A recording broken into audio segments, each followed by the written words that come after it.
Olá, seja muito bem-vinda e muito bem-vindo aqui ao Nada Trivial. Hoje é dia da sua dose de neurociência na veia. E o tema de hoje é bem interessante porque vai te mostrar o quão controverso é esse sistema, o como ele foi montado de um jeito meio esquisito, a ponto de não parecer nada intuitivo a forma como ele funciona. Eu quero falar para você hoje sobre as inibições das inibições. Tá estranho, né? Tá bom, já vou explicar. Basicamente, o negócio funciona da seguinte forma: imagine que você tivesse um sistema que fosse construído para funcionar de uma determinada forma. Bom, então quando eu aperto esse botão, liga aquela luz. Pronto, o sistema está resolvido. É um botãozinho que você aperta e acende uma luz. Mas, do nada, você resolve que agora você quer ter um botão que, quando você aperta, ele desliga o botão que acende a luz. Ao invés de você ir lá e simplesmente desligar o botão, você está inventando uma engenharia completamente esquisita, porque agora você quer apertar um botão que, quando você aperta, ele desaperta o botão que acendeu a luz. Logo, o resultado será o quê? Apagar a luz. Mas era muito mais fácil o cara ir lá e desligar o botão que eu usei para acender, eu também concordo. Mas não é assim que o seu sistema nervoso funciona, é muito menos assim que ele se desenvolveu. Isso não é o pior, porque também tem o contrário dessa história. Imagine que você chegasse e que você tivesse desenvolvido um aparelhinho que, quando você aperta um botão, ele desliga a luz. Tranquilo, aperta, desliga.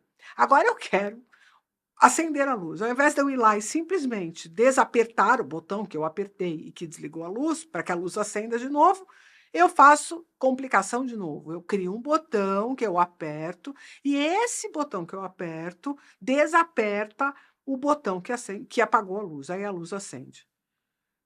Tá uma engenharia ridícula, concordo com você, mas é exatamente assim que o seu sistema nervoso funciona. Ele não funciona desse jeito que parece óbvio, linear, simples de entender. E é por isso que muitas vezes parece que a gente está falando de uma coisa complicada demais, porque ela não foi feita numa obra pronta. Ela, na verdade, eu já falei isso para você aqui, é uma espécie de um puxadinho de engenharia. É aquele negócio que você faz a reforma na sua casa. Eu estou passando por uma dessas exatamente nesse momento. Tá? Aí você constrói uma parede num lugar e você descobre que o interruptor da luz que acende a sala ficou para lá da parede. Então você tem que dar a volta na casa inteira para acender a luz, porque você não calculou onde é que ia ficar o interruptor para acender a luz da sala. Você fez a parede e o interruptor ficou do outro lado da parede. Parabéns para você. Agora você tem que mudar toda a instalação elétrica para arrumar isso. E é exatamente esses meandros, assim, bem estranhos, de uma engenharia muito esquisita, que a gente encontra no sistema nervoso. Hoje eu quero te contar desses sistemas que são as inibições das inibições, que acabam levando você a uma excitação. Estranho, porque eu pego um sistema que é inibitório, inibo o sistema inibitório, e o que eu vejo é uma excitação.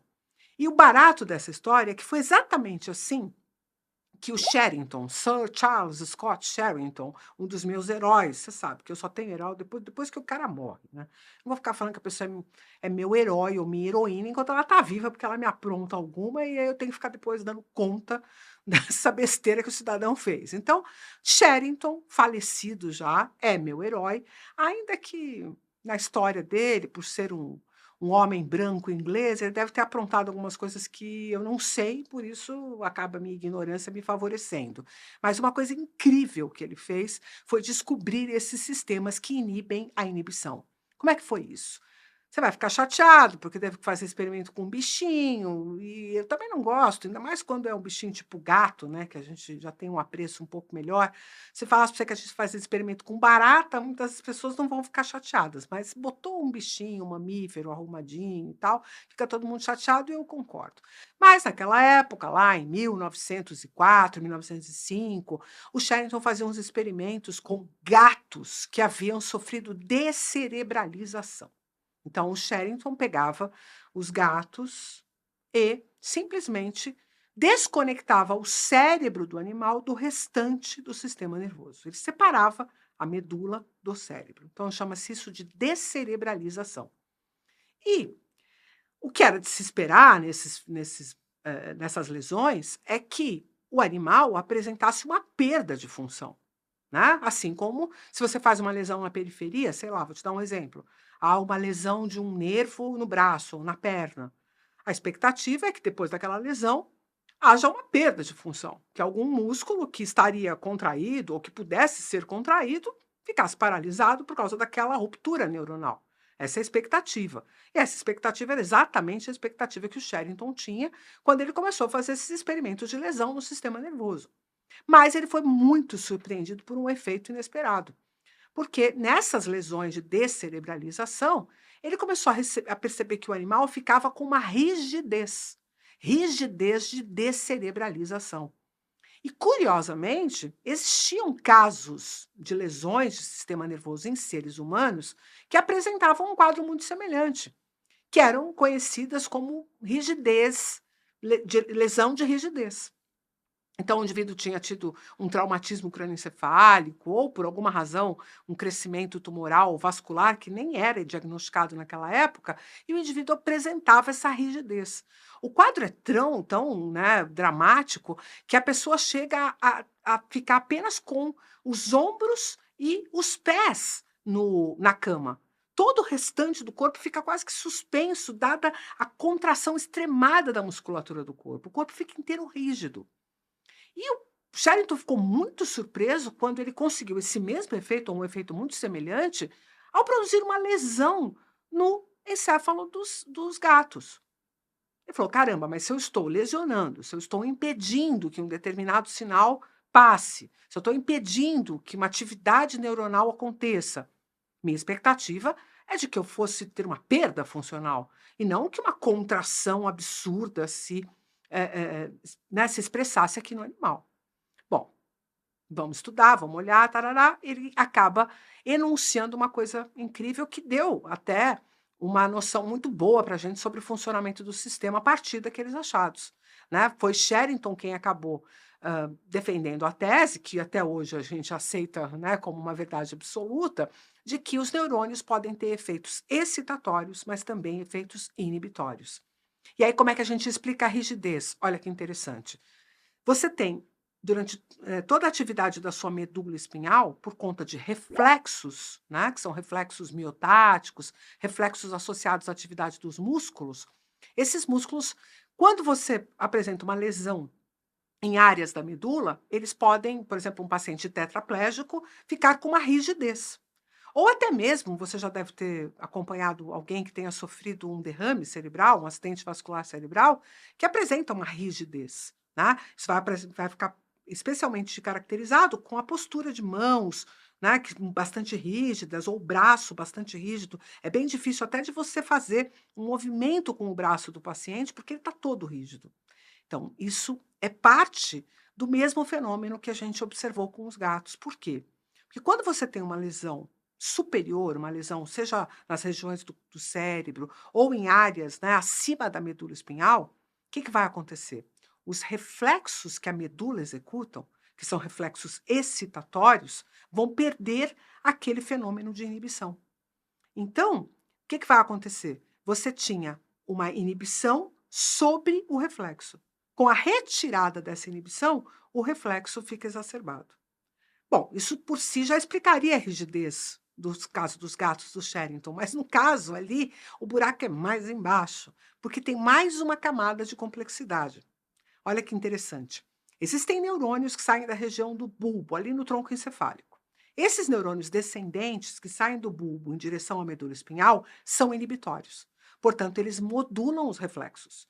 Enquanto esses neurônios estão ativos, ó, por exemplo, você pode estar naquela situação de relaxamento que você experimenta no sono. Então, aquele relaxamento muscular do sono tem a ver com essa atividade do bulbo sobre a medula espinhal. A medula espinhal rígida, com reflexos, o bulbo vai lá e acalma a medula espinhal, dizendo: vamos fazer a nana agora? Vamos dormir? Vamos relaxar o corpo? E aí você vai relaxando, relaxando, relaxando e adormece. Só que aí você tem uma atividade na ponte, que é uma região um pouquinho acima do bulbo, que inibe esta inibição. Então, quando você acorda, a ponte entra em ação, ela inibe a inibição do bulbo, logo ativa novamente os reflexos medulares, mas não daquele jeito exacerbado. Ativa justamente numa modulação compatível com o movimento, compatível com o que você deseja com o corpo. E é justamente aí que está a capacidade que a gente tem, né, nas áreas superiores do cérebro de coordenar os nossos movimentos. Então, se você acha que você ativa o seu cérebro para que ele ative a musculatura do corpo, isso não é tão simples assim, porque às vezes o que você vai ter é uma atividade da medula que é excitatória, uma atividade no bulbo que é inibitória da atividade da medula, uma atividade na ponte que inibe a inibição do bulbo sobre a medula. E depois o córtex modulando a ação entre ponte e bulbo para utilizar o mecanismo de inibição da inibição e da inibição da excitação como mecanismos para você movimentar o corpo. Então, fica mesmo a cargo do córtex direcionar a atividade muscular mais para sua motricidade fina. Mas reflexos posturais, marcha, a forma como a gente se relaciona no mundo, acontecem através desses a inibição da inibição, da excitação da inibição. Como é que eu ensino isso para os meus alunos para que fique mais simples de vocês compreenderem? Lembra daquela regrinha meio básica da matemática? Mais com mais é mais? Isso, a excitação da excitação gera uma excitação. Então, mais com mais é mais. E mais com menos? Menos, né? Lembra dessa aula? Porque se você não lembrar da matemática, não vai adiantar nada você fazer essa correlação aqui, né? Mas se você lembrar, vai te ajudar. Mais com menos é menos. Então, se você excita uma inibição, o resultado é uma inibição. Agora, se você inibir uma excitação, menos com mais, o resultado também é uma inibição. Eu inibo uma excitação, o resultado é uma inibição. Mas se eu inibir uma inibição, menos com menos é mais. Ao inibir uma inibição, o resultado é uma excitação. E o sistema nervoso é feito em toda a sua extensão desse balanço entre inibições, excitações e resultados finais, entregando aquilo que você quer do ponto de vista do seu comportamento. Parece simples, mas definitivamente não é. Nós estamos bem longe de ser robôs guiados por alguns elementos que apertam botões para ligar ou para desligar coisas. Na maior parte das vezes, o sistema é desse tipo: liga, que desliga, que inibe, que excita e que vai com o resultado final. Gostou dessa explicação? Tenho certeza que o teu colega que estuda neurociência com você também está precisando dela. Então, encaminhe esse vídeo para ele, não deixa de dar o seu like por aqui, que eu preciso disso para que as mais pessoas tenham acesso a esse vídeo. Se puder, dá um valeu, porque esse time incrível precisa do seu suporte. E se você quiser saber mais sobre como essas regulações se dão, tem uma oportunidade incrível agora, no dia 31 de agosto, no workshop de funções executivas que vai acontecer no Instituto Conectomos.